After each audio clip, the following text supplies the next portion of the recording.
Takže čus, zdravý arrogantní kondičák. Já tady mám dalšího hosta, konečně jiný obor než sport, business, Štěpán Linka. Čus. Ahoj, děkuji, že jsi dorazil. A tradiční moje dvě otázky. První, jelikož jsme před posilovnou, tak co ty a posilovna? Ale tím, že se známe ze sportu, že z fotbalu, tak i když už fotbal nehraju, tak mi zůstalo to, že potřebuji něco dělat. Takže snažím se aspoň do té posilky chodit pravidelně. Chodím většinou aspoň 4x, 5x týdně. Snažím se každý den, ale ne vždycky mi to vyjde. A občas chodím na box, ne tak jako ty, profesionálně úplně, ale chodím občas na box, takže tyhle dvě aktivity tak nějak dělám pravidelně.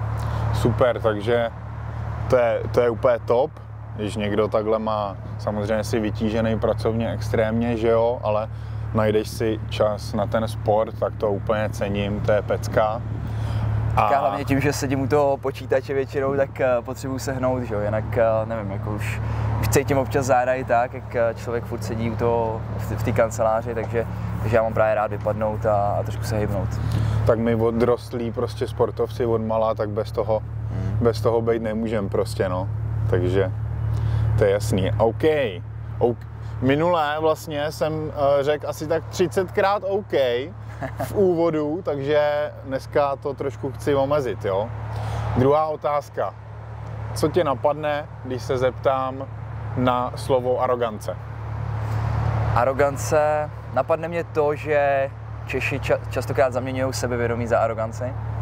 To znamená, že tady se jako sebevědomí úplně neodpouští. Samozřejmě je rozdíl mezi tím, když je fakt někdo arrogantní, že se povyšuje nad někoho a podobně, a někdo, kdo má zdravý sebevědomí, jestli sám jistý sám sebou, tak za mě je to jenom dobře a radši bych byl sebevědomý, než někdo, kdo se bojí být sám sebou, cokoliv říct, takže tak, to je první, co mě napadlo. Tyjo, super odpověď, to mě potěšilo, to máme takový podobný názor. Tak, kopnu do sebe zbytek toho monstra a jdem na to.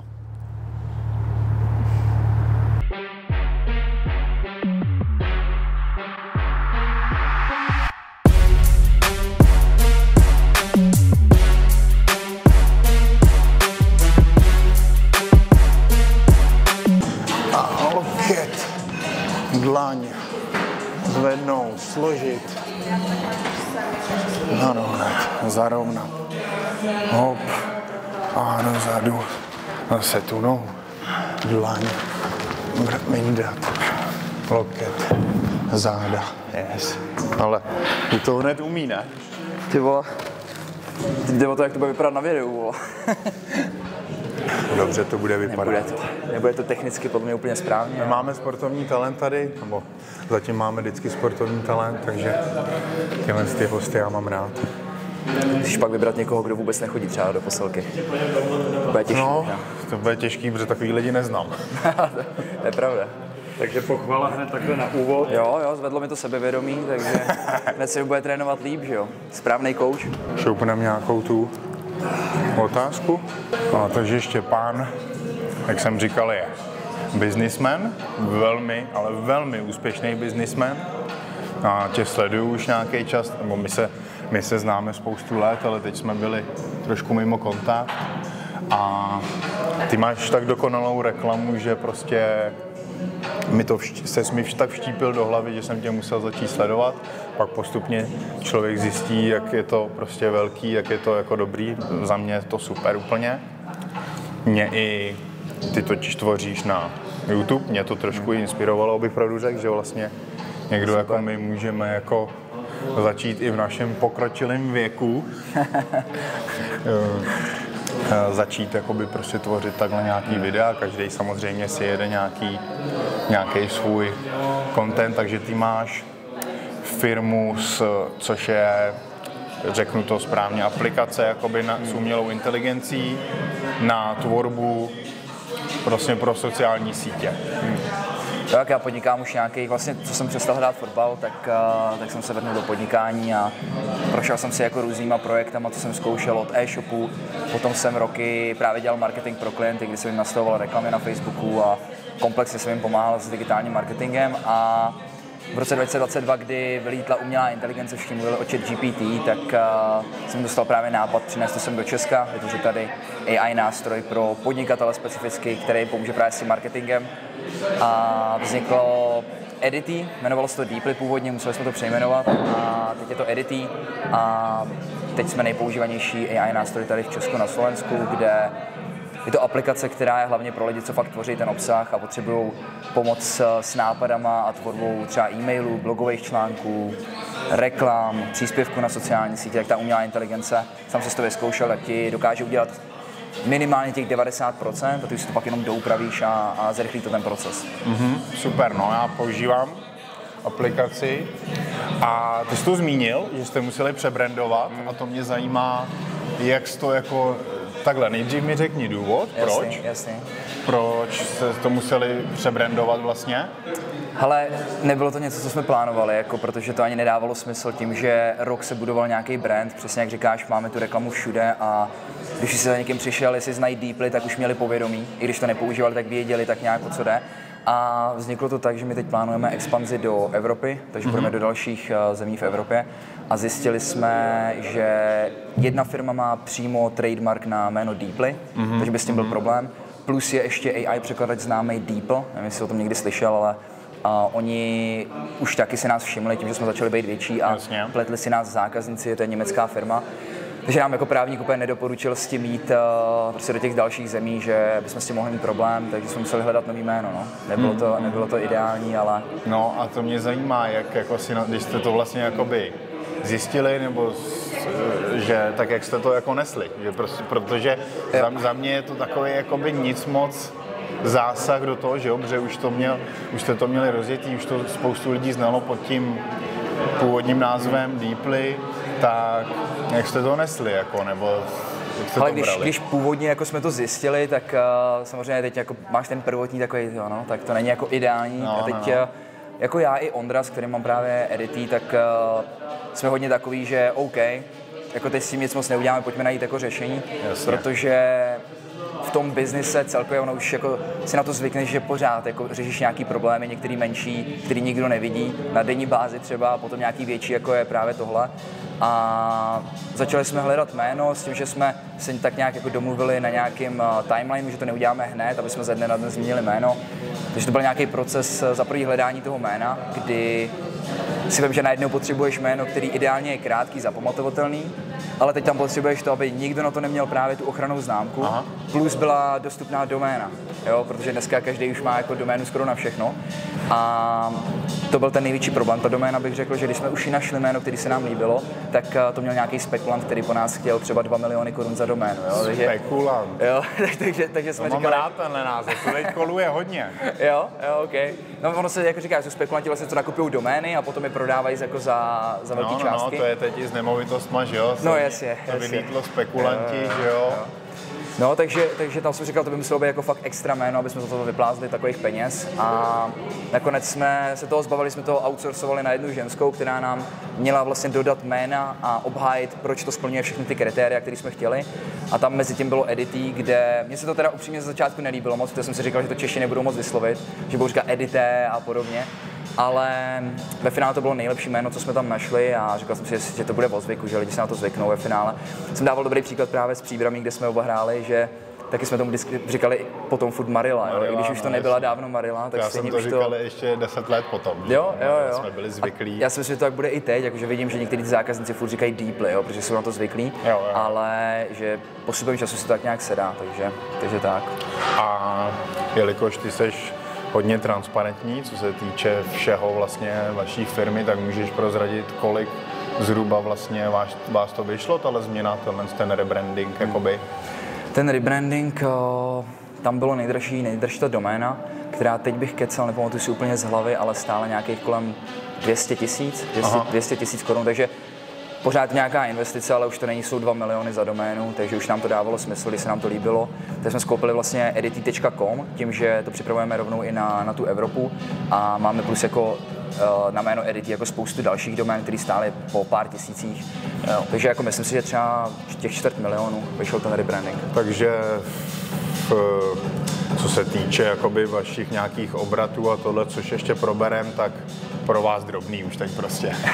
Jako neřekl bych drobný, ale bylo to v pohodě, jako nebyl to nějaký velký zásah do financí, spíš my jsme neřešili to, že to bude stát 200-250 tisíc, to jako nebyl tak velký problém, spíš byl právě problém to, jak my to teď vlastně oznámíme, jak to vysvětlíme, teď musíš všechno změnit, jo? Ve všech vlastně videonávodech, všude je řečeno deeply, všude v reklamách, takže to byl takový ten největší problém, jako všechno to tak nějak přetvořit na editing.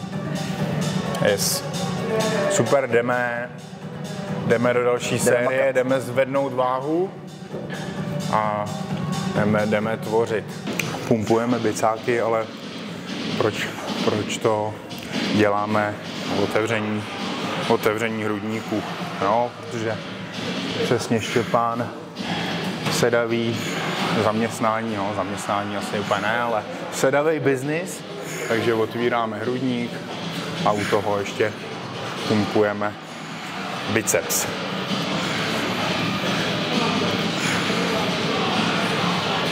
Základní cviky, nejlepší cviky dělejte, nebo prostě zařaďte mrtvoly, benče, dřepy, základní cvik, na kterých se to prostě musí stavět, jo. Ne, že přesně bude jenom, jo, pumpička. No, to je úplně v topince.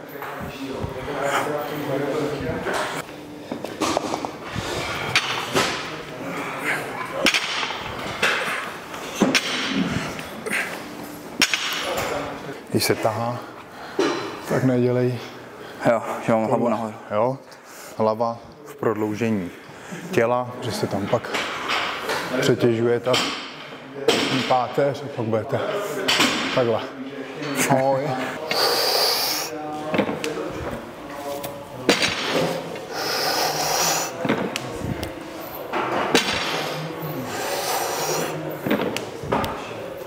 No, ta klasika, ale musíme dejchat, že jo. To je takový v normálním životě, když nebudete dejchat, budete různý jak papriky a nezvládnete cvičit nic, ne.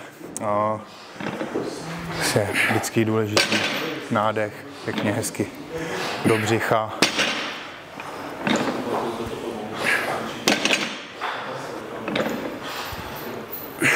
Takže jdeme další cvik a nějaká výbušnost, dáme si tam takový prvek na začátek, což bude tohle do špiček a hop, jo, hezky plesknout a skáčem, jo.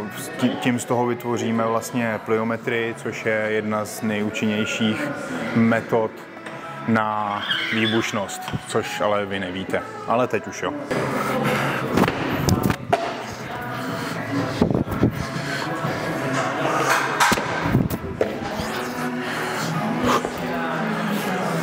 Vlastně, když těma rukama nahoru nabíjíš dolů a zase si s nima a teď pomáháš. Teda jakoby do špičky?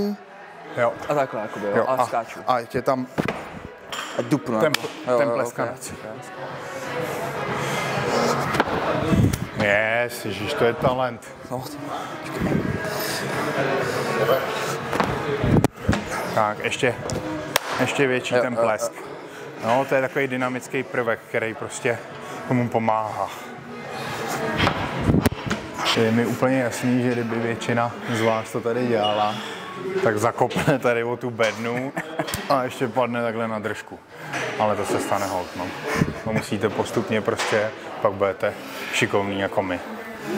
A nebo mi napište, jestli jste trošku sportovní, protože na úplný nesportovce jakoby moc nemám náladu, takže mi můžete dát vědět, vymyslíme nějaký tréninky. Doporučuji. Takže Štěpáne, jelikož ty seš velmi transparentní, co se týče nějakých čísel a tohodle, a jak vlastně tě napadlo tohle, že budeš sdělovat nějaký ty obraty nebo nějaký věci kolem toho, kolem vlastně peněz, což v Česku se nenosí. Ty to děláš, mně se to třeba líbí, tak jak vlastně tohle tě napadlo, že to budeš sdílet těm lidem? Za mě to má takový dva důvody. Za prvý, v té Americe je to normální a já tím, že jsem hlavně v obklopení těch lidí z té Ameriky s podnikatelema tam, tak tam to vůbec není jako divný. Tam je to úplně přirozený, že se bavíš jako celkem bez emocí o těch penězích. Je to spíš nějaký výsledek toho podnikání, protože když děláš sport, hraješ fotbal, tak tam je nějaký skóre, u toho podnikání jsou to prostě peníze. A tam, když probíráš s těma lidma, tak je to prostě transparentní. A za druhý, já když sdílím něco právě o biznesu nebo marketingu, tak když mě někdo vidí poprvé, dejme tomu, že mě neznáš, teď uvidíš nějaký video, kde já říkám, tady ta marketingová strategie funguje, tak ty hned si řekneš, proč bych ho měl poslouchat, jo, jako víceméně. Jasně, takže chceš dát důkaz. Chci dát jakoby důkaz, že toho, nejsem že to jako, je real, těch, prostě. jo, jako těch spousta lidí, co učí něco, co vlastně nedělají. A když ti řeknu, hele, tuhle strategii jsem použil k tomu, že nám vydělala tolik milionů korun během tolika dnů, tak už se nad tím zastavíš a víš, OK, tak sdílí něco na základě zkušenosti a ne toho, že si přečetl knížku a sdílí nějaké jako typy, který se teď naučil v knížce. Takže to jsou za mě hlavní důvody, proč to normálně sdílím. Super, super. Ty vlastně normálně úplně regulérně na YouTube, tak máš prostě napojenou firmu na nějaký program, že jo, na počítači a normálně tam ukážeš prostě za tenhle měsíc máme příjem takovej, takže nám řekni nějaký přibližnej jakoby měsíční, roční obrat a jo, takhle tohle nám teď řekni.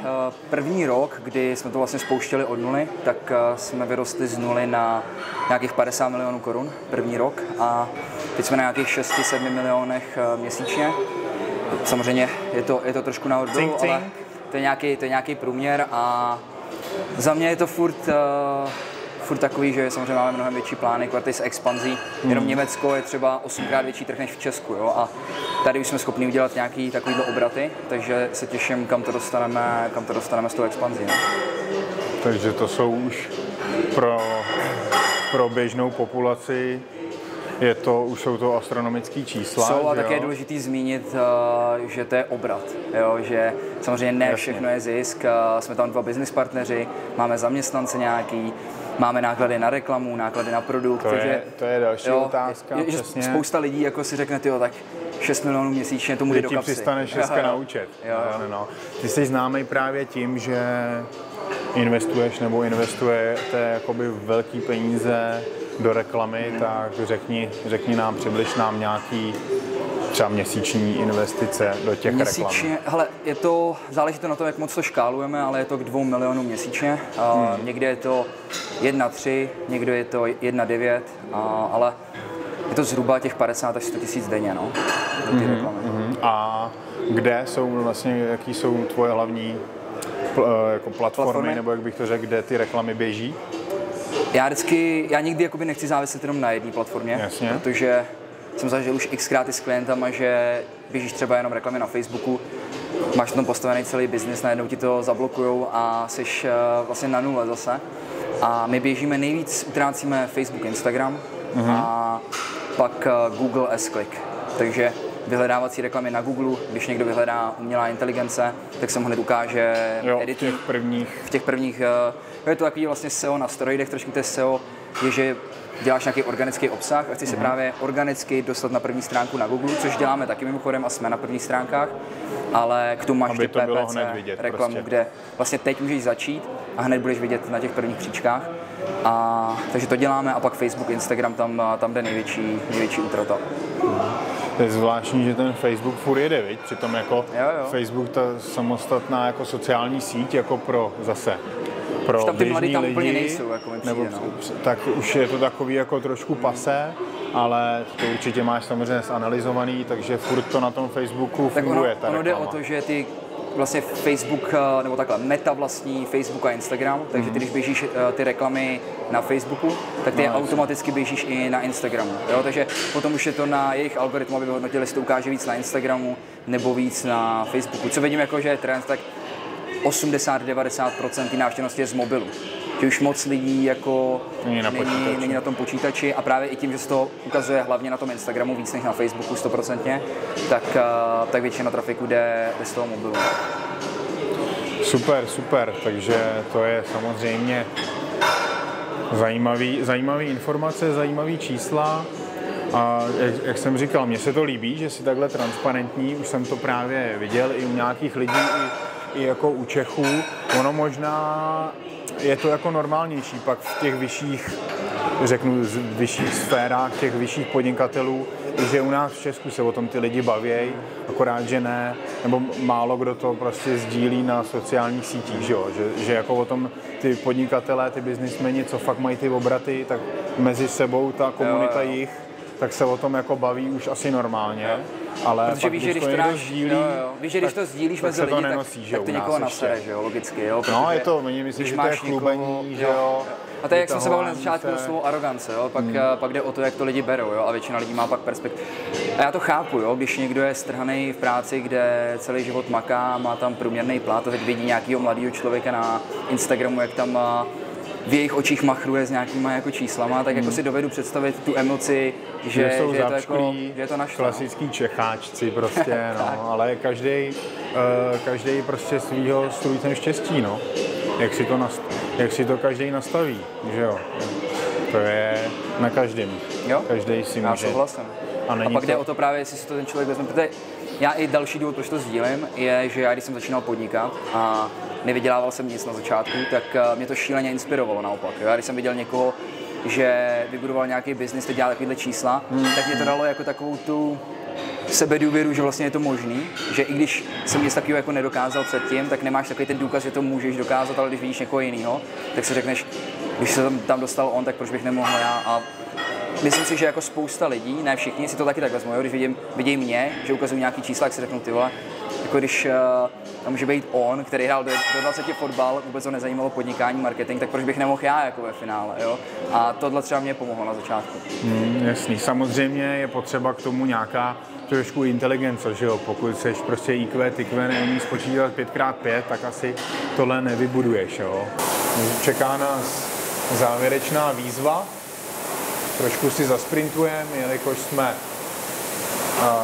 vlastně jakoby sprinteři, fotbalisti, takže sprinteři, takže si tady zasprintujeme na z těch pásech speciálních sprintových a dáme si tabatu obrácenou, to znamená 10 vteřin sprint, 20 vteřin se skočíme, potřebujeme se zotavit a zase, no jsou to takový opakovaný sprinty.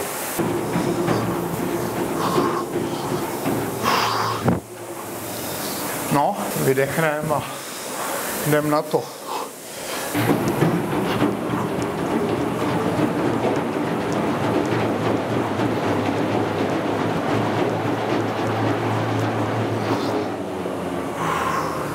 Doufám, že se to nezastaví. Mně trvalo tak 6 sekund, když jsem se vůbec dostal jako chytím do nějak tady to.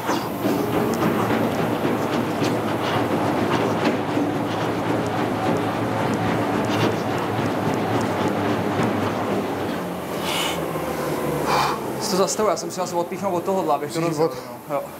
Od zhora, jakoby.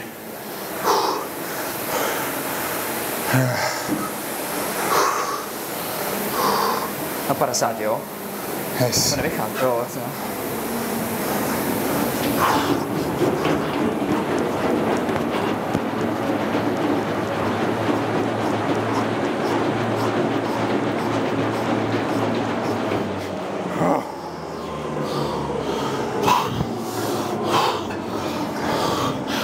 Kolik máme? 3?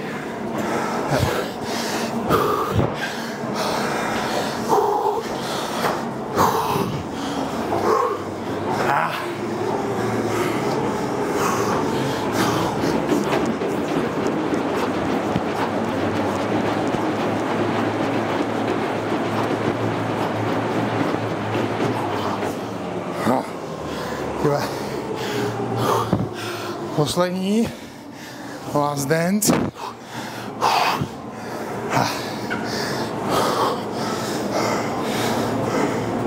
Nebo počkej, teď máme. To na 50. Ne, ale jdeme poslední.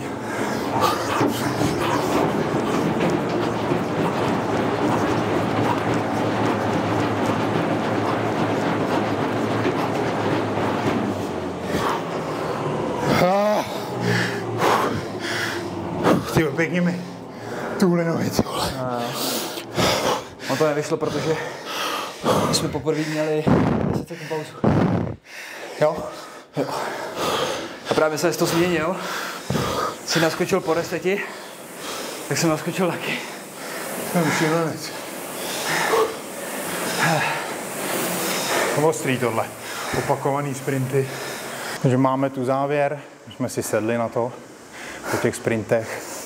Máme trošku nás pálej nožky, což je ale normální. Ještě bych chtěl k tomu říct, že tohle je už pro hodně pokročilý sportovce, takže ne, že teď vlezete si na pás nebo někam půjdete a budete dělat tyhle opakované sprinty, jo? To trošku opatrně, jo? K tomu je potřeba se k tomu dopracovat, takže nejdřív nějaký klidnější běhy, delší vzdálenost třeba v nižším tempu a postupně zkracovat vzdálenost, zvyšovat rychlost.